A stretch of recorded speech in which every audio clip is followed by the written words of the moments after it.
जय श्रीराम.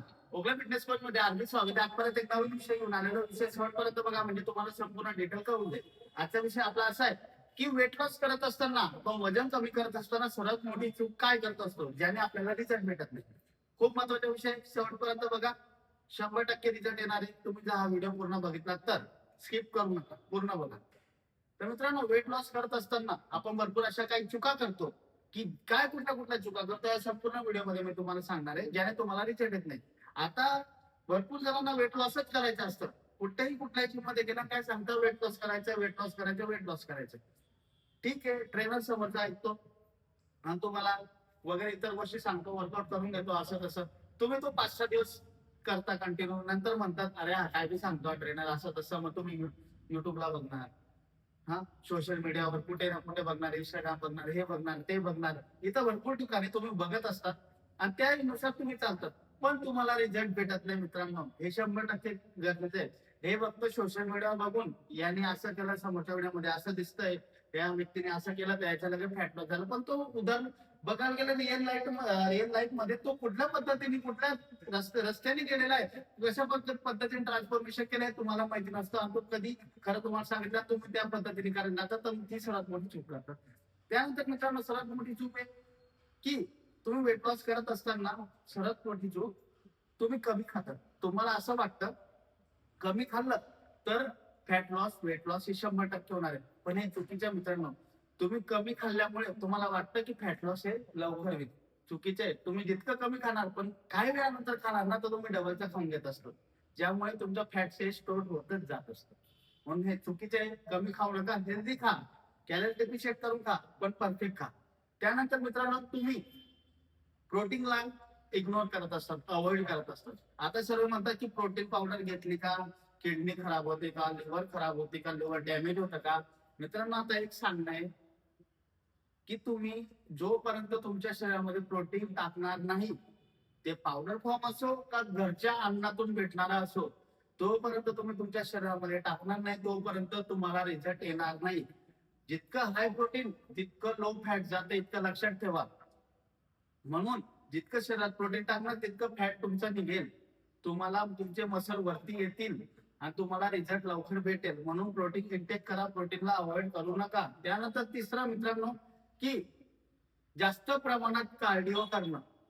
भरपूर जण म्हणतात मी सायकल करतो, स्पाईन बाईक करतो, मी ट्रेडमिल वर चालतो 1-1 तास, म्हणून माझे 1 किलो कमी झालं, 2 किलो कमी झालं. सर्व चुकीचं आहे. तुम्ही त्याच्यावर फक्त स्पाईन बाईक असो का ट्रेडमिल असो, तुम्हाला जे खरं सांगून देतो मी, यावर फक्त तुम्ही तुमचा मसल लॉस करतात. तुमचं वजन कमी झालं म्हणजे वजन मध्ये आपला डोक्याच्या केसापासून तर पायाच्या नखापर्यंत ओव्हरऑल सर्व जे अवयव असतात त्यांचं तुम्ही एक वजन कमी करत असतात. एक लक्षात ठेवा, तुम्ही proper fat loss weight loss करत नाही, तुम्ही त्यासोबत मसल लॉस सुद्धा करून घेतात. म्हणून ह्या गोष्टी तुम्ही लक्षात ठेवा. तुम्ही कार्डिओ सोबत नुसतं कार्डिओ करू नका, कार्डिओ सोबत स्ट्रेंथ ट्रेनिंग करणं बी खूप गरजेचं आहे, तेव्हा तुम्हाला रिझल्ट येईल. म्हणून नुसतं जिम मध्ये गेला, कार्डिओ आहे का, स्पाईन बाईक आहे का, ट्रेडमिल आहे का, इलेक्ट्रिकल आहे का, रोविंग आहे का, स्टेअर मास्टर आहे का, या सर्व गोष्टी बघतात, हे चुकीचं आहे. तुम्ही कार्डिओ सोबत स्ट्रेंथ ट्रेनिंग करणं बी खूप गरजेचं आहे, नुसतं कार्डिओ करू नका. हे झाला तिसरा टॉपिक, म्हणजे तिसरा पॉईंट. आता चौथा पॉईंट तुम्हाला सांगतो, खूप महत्वाचा आहे. तुम्ही पुरेशी झोप घेत नाही.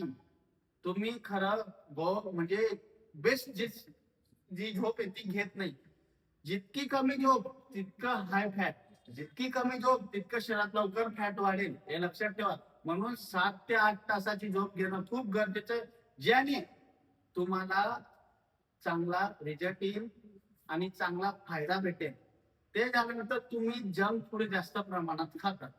पुढचा टॉपिक, पुढचा पॉईंट, जंक फूडला तुम्ही हेल्दी फूड समजता. मित्रांनो, जंक फूड टाळा, मैदा वगैरे सगळ्या गोष्टी टाळा, ज्याने तुमचं, यामुळे तुमचं फक्त फॅट स्टोर होणार आहे, दुसरं काहीच होणार नाहीये. तुम्ही म्हणतात की मला रिझल्ट येतो, हे येतो म्हणून मी हे खातोय, सर्व खाऊन घेतो तरी मला रिझल्ट, हे सर्व सोडा. तुम्ही फक्त जंक फूडला सोडलं ना, तर तुम्हाला लगेच रिझल्ट भेटणार आहे. म्हणून जंक फूड हे टाळा तुम्ही. आणि त्यानंतर सर्वात महत्वाचं, हे सर्व करून घेतो, तुम्ही घरचीच गोष्ट ती घेतच नाही. काय, तुम्ही पाणी, वॉटर इंटेक कमी कमी दिवसातून 4 ते 5 लिटर वॉटर इंटेक झालं पाहिजे, ते तुम्ही करत नाही. तुम्ही जितकं वॉटर इंटेक करणार तितकं तुमच्या शरीराला फायदा राहणार आहे. म्हणून वेट लॉस करत असताना वॉटर इंटेक जास्त प्रमाणात ठेवा, ज्याने तुम्हाला लवकर रिझल्ट येईल. म्हणून मित्रांनो, ह्या ज्या चुका मी तुम्हाला टोटल व्हिडिओमध्ये सांगितलं, ह्या चुका तुम्ही करतात वेट लॉस करत असताना, म्हणून तुम्हाला रिझल्ट येत नाही. तुम्हाला खरा रिझल्ट पाहिजे असेल तर उघडे फिटनेस कोर्सला तुम्हाला मी 100% रिझल्ट देईन. फक्त एक डेडिकेशन ठेवा. आणि एक महत्वाचं सांगायचं राहून गेलं, तुम्हाला कमी दिवसात रिझल्ट पाहिजे, 7 दिवसामध्ये रिझल्ट पाहिजे. माझं याचं लग्न आहे 10 दिवसांनी, मला तिथे जायचंय, मला ह्या लग्नात जायचं, मला ह्या फंक्शनला जायचंय, म्हणून मला 10 दिवसात 15 दिवसात मला वजन कमी करायचं, 7 दिवसात. हे सोडा, 7 दिवसात फक्त एक तुम्हाला प्रोसेस भेटत असते. वेट लॉस करत असताना महिना टू महिने लागून जात असतात. म्हणून कमी दिवसाचे जे रिझल्ट आहे त्यावर अवलंबून राहू नका, लॉंग टाइम रिझल्ट ठेवा. या गोष्टी राहतात. तुम्ही ह्या गोष्टी वेट लॉस करत असताना करतात, म्हणून तुम्हाला रिझल्ट मिळत नाही. तुम्हाला वेट लॉस करायचं असेल तर आपल्या फिटनेस कोर्सला या, ऑनलाईन ऑफलाईन काही असो, तुम्हाला 100% रिझल्ट येईल. तर मित्रांनो, आजचा आपला असा विषय होता की वेट लॉस करत असताना काय काय चुका करतात ज्यामुळे आपल्याला रिझल्ट भेटत नाही. तर हा तुम्हाला व्हिडिओ मी संपूर्ण चुका सांगून दिलाय. तर या चुका अवॉइड करा आणि तुमचं स्वतःचे ट्रान्सफॉर्मेशन करा. आणि व्हिडिओला, चॅनलला फॉलो सबस्क्राईब करायला विसरू नका. जय श्रीराम.